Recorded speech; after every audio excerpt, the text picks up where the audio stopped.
안녕하세요. 함께 지어져가는 교회 성도 여러분들, 주님의 이름으로 여러분들을 문안합니다. 여러분들이 함께 기도해 주시고 많이 동참해 주셔서 어제 노회에 저희 교회 설립 청원이 무사히 통과가 되었습니다.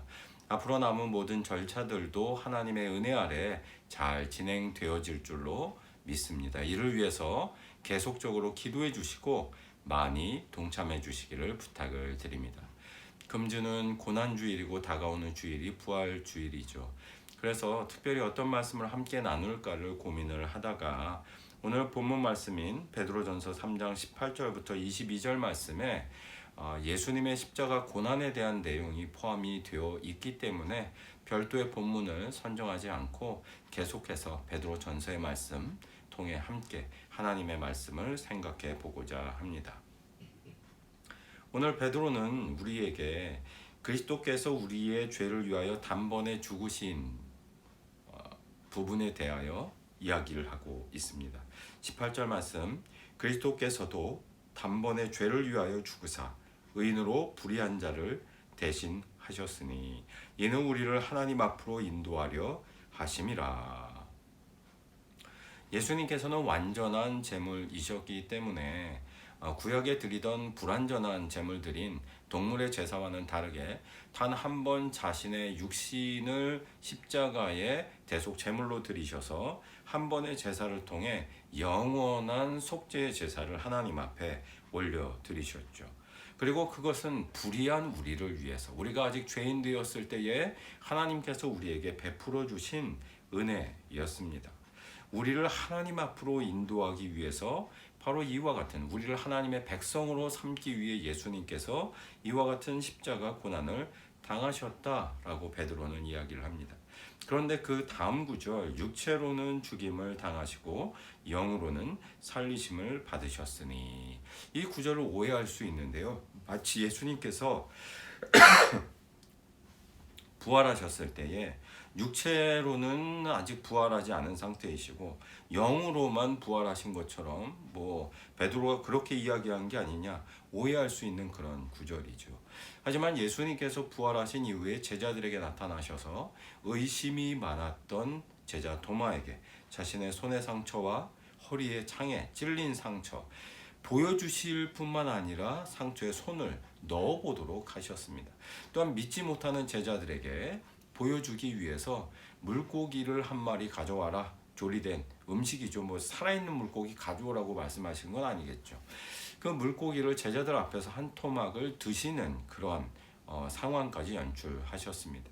음식을 먹는 모습을 통해서 예수님께서 영으로 또 영혼의 형태로 나타나신 것이 아니라 실제로 육신을 가지고 있는 완전한 부활의 새로운 신체로서 제자들 앞에 나타나셨다는 것을 제자들에게 확인시켜 주셨던 거죠. 그렇다면 베드로는 왜 이렇게 이야기를 했을까요?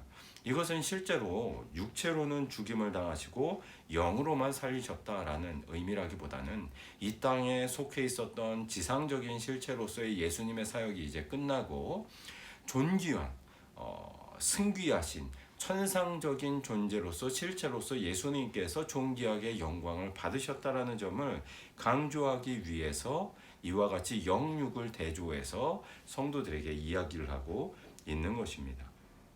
그 다음 구절인 19절도 굉장히 난해한 구절입니다.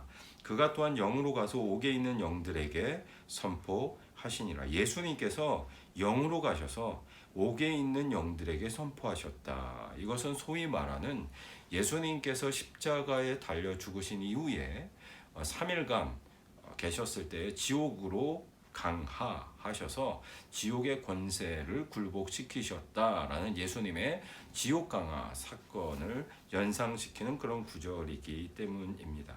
하지만 직전에 예수님께서 존귀하게 승귀하신 것에 대해서 이야기하고 있었던 베드로가 곧바로 지옥 강하 사건을 이야기한다는 것은 논리적인 모순점이 있다는 것이죠. 존귀하게 높임을 받았던 예수님께서 다시 지옥으로 내려가셨다라는 것은 좀처럼 상상하기 어려운 일이기 때문입니다. 또 한 가지는 만약 그 말 그대로라면 영으로 가서 옥에 있는 자들에게 그 영들에게 선포를 하셨다. 무엇을 선포하셨을까? 복음을 선포하셨을까요?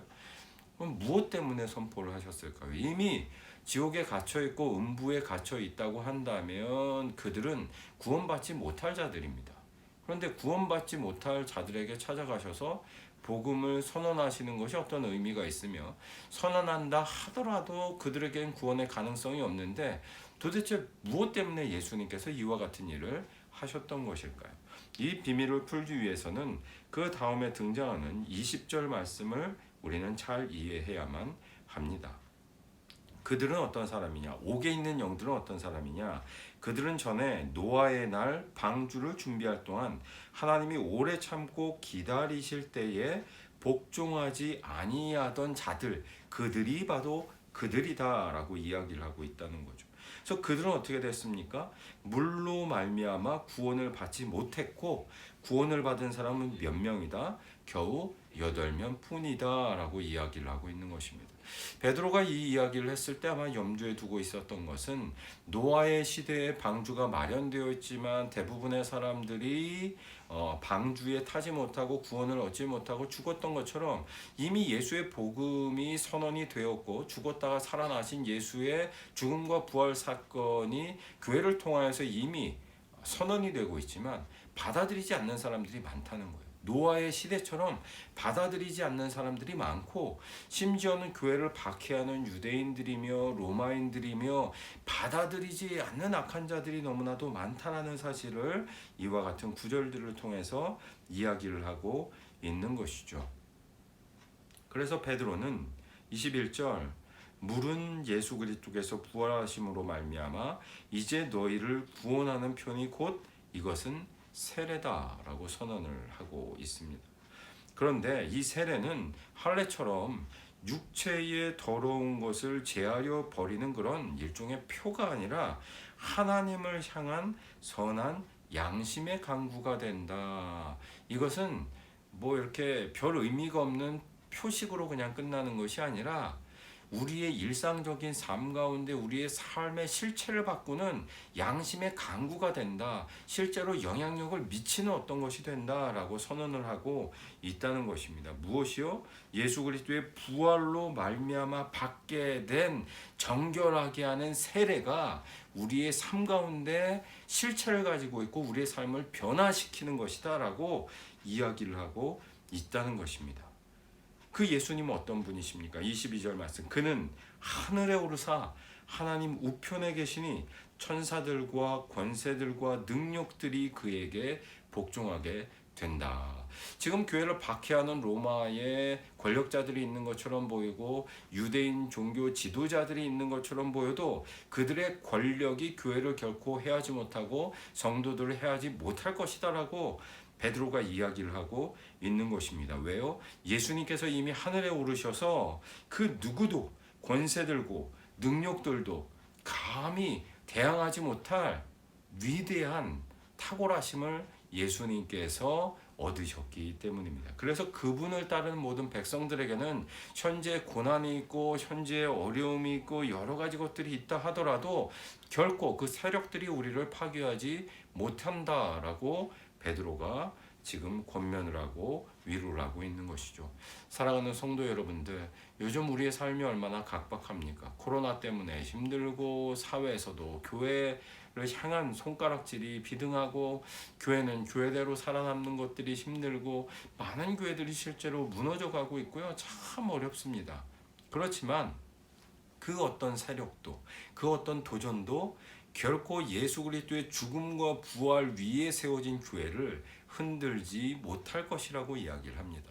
우리 교회에도 많은 어려움이 있었죠. 그리고 현재도 있습니다. 앞으로도 있을 겁니다. 하지만 소망이 있는 것은요, 우리의 능력 때문에 우리 교회가 든든한 것이 아니라 예수 그리스도의 죽음과 부활이라는 토대 위에 우리 교회가 세워졌기 때문에 든든할 수 있다는 것입니다. 그 어떤 공격이 있어도 그 어떤 어려움이 있어도 우리는 무너지지 않을 수 있다는 것이죠.